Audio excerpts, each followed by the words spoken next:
Hey class, we're talking about Joan of Arc today. Uh, she was part of the Hundred Years' War that we discussed earlier in the week.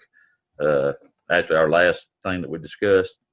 She was captured by the English, all right, and she died. And it enabled the French, though it gave them strength. It gave them a martyr, basically, to push on and push forward and finally defeat the English. Uh, but she was kind of strange. She was a young girl. She wasn't but 19 when she passed away or when she died, uh, and she saw these visions from God, or said she saw these visions from God, and they told her that she would lead an army to help the French regain, or the King of France regain his crown. So it's kind of it's a good story. I think y'all will enjoy the story of her. So anyway, here we go. She grew up in a small town uh, in France. If you look to the right here, this is the picture of her hometown. I'm not going to try to say the name of it because I can't.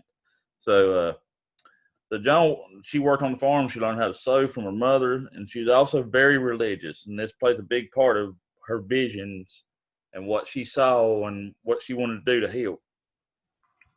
Joan of Arc. Where did Joan grow up? Joan of Arc grew up in a small town in France. Her father, Jacques, was a farmer who also worked as an official for the town. Joan worked on the farm and learned how to sew from her mother, Isabel. Joan was also very religious. So she is very religious. And when she was about 12 years old, she had a vision. She saw Michael the archangel, and he told her that she would lead the French in battle against the English, and she would also take uh, take the king to be crowned at Reims. So, and this is a picture of her seeing, as you can see, she's a young girl right here in this picture. She was only 12 years old when these visions started, and it wasn't until she was about 16 that she actually acted upon these visions. Visions from God. When Joan was around 12 years old, she had a vision. She saw Michael the archangel. He told her that she was to lead the French in a battle against the English. After she drove the English out, she was to take the king to be crowned at Reims.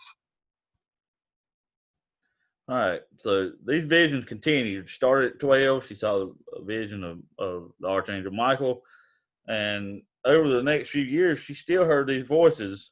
All right, and she said they were beautiful, they were wonderful visions from God. But when she turned 16, she decided to act upon these visions and take action. And right there's the Archangel Michael there with her. She looks a little older in that picture than she did in the first one. There we go. Visions from God continued. Joan continued to have these visions and hear voices over the next several years. She said they were beautiful and wonderful visions from God. When Joan turned 16, she decided it was time to listen to her visions and take action. All right. So she journeyed to go see King Charles VII. He was supposed to be the rightful king of France at the time. England, King Henry had taken over during this time, and England was the king at this time. Someone from England. Well, French didn't like that. So, but she's just a peasant farm girl. Now, how was she going to do this? I mean, how was he going to listen to her?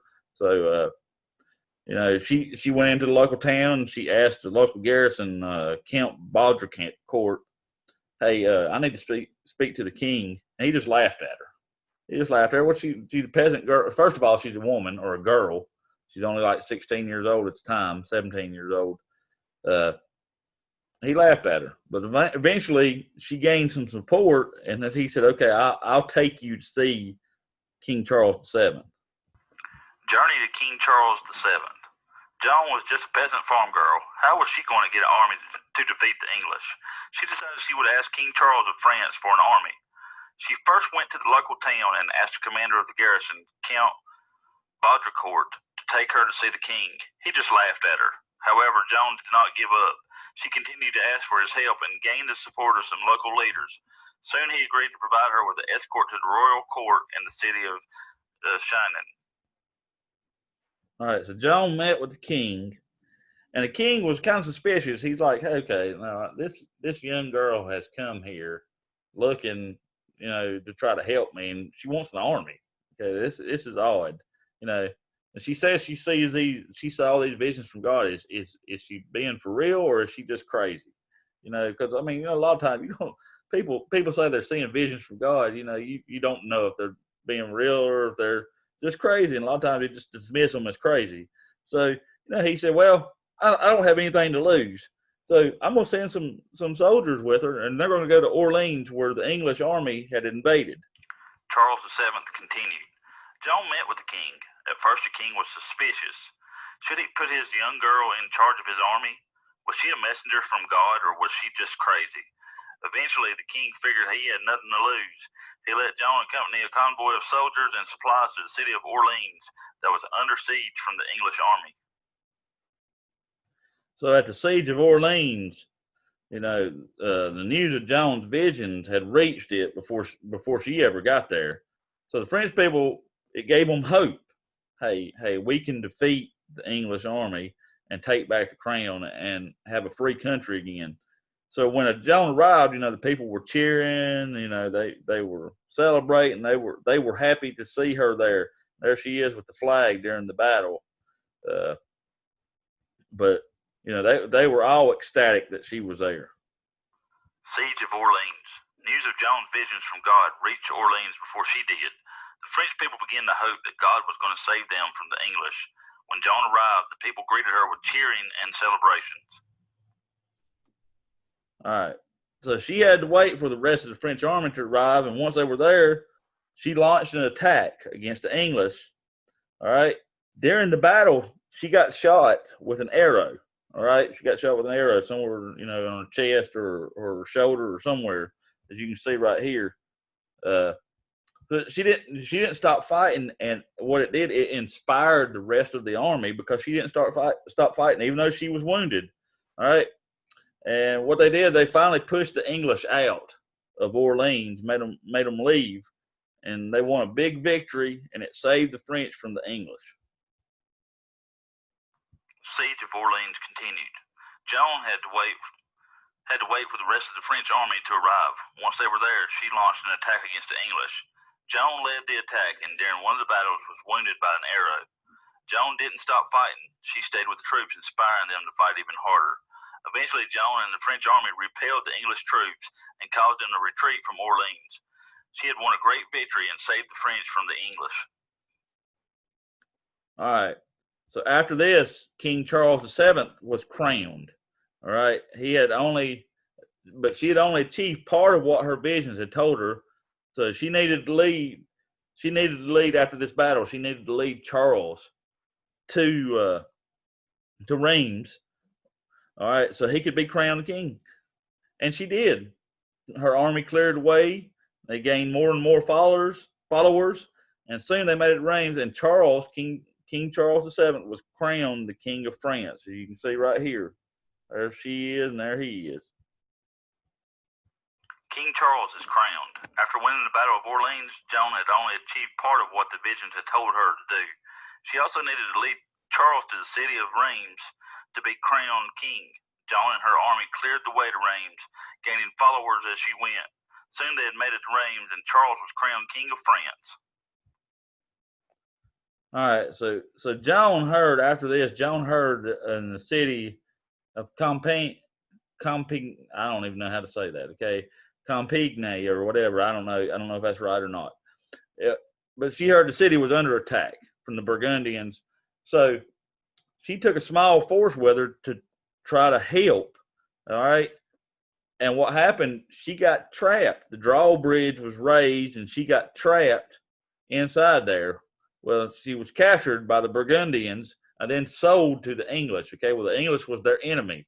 So, the English was going to be happy with this, but they're not going to treat her very nicely after she was sold to them. And they didn't. Captured. Joan heard the city of Compiègne was under attack by the Burgundians. She took a small force to help defend the city. With her force under attack outside the city, the drawbridge was raised and she was trapped. Joan was captured and later sold to the English. All right. So the English held her as prisoner. All right. And they gave her a trial, because they gave everybody a trial most of the time. But they wanted wanted to get her for being a religious heretic, meaning she was against the, she didn't really see these things that she saw. All right. They questioned her over a course of several days, trying to find stuff to get rid of her. Okay, they wanted her something that deserved death. Well, they wanted her because first of all, she had defeated their army at Orleans. Okay, they were mad about that. All right, so they wanted to find anything they could do to get rid of her. All right, and the only thing they could find was that she is dressed like a man. All right, she dressed like a man for battle. All right, she had cut her hair short. She had dressed like a man, wore pants instead of dresses or whatever. And they said, "Hey, that's enough to deserve death," and they announced her as guilty just for simply doing that. They couldn't find anything wrong with the vision. They couldn't prove anything. Trial and death. The English held Joan as a prisoner and gave her a trial to prove that she was a religious heretic. They questioned her over the course of several days, trying to find something that she had done that deserved death. They couldn't find anything wrong with her except that she had dressed as a man. They said that was enough to deserve death and announced her guilty. All right. So the trial and death. She was burned alive at the stake. She asked for a cross before she died. So an English soldier gave it to her, and witnesses said she forgave her accusers and asked them to pray for her. And she was only 19 years old when she died, but she died. She was a martyr for them. She helped inspire the French in 1453 to go on and defeat the English, push them out, and that ended the 100 Years' War. So she had a lot to do with the 100 Years' War ending. And that would be an awful way. She was burned at the stake. That would be an awful way to die, y'all. She's burned at the stake, just like, we talked about with the Salem witch trials, where but you always hear with witches and stuff that they were burned at the stake. Most of them were just hanged instead of burned at the stake. But she was burned at the stake here. Trial and death continued. Joan was burned alive at the stake.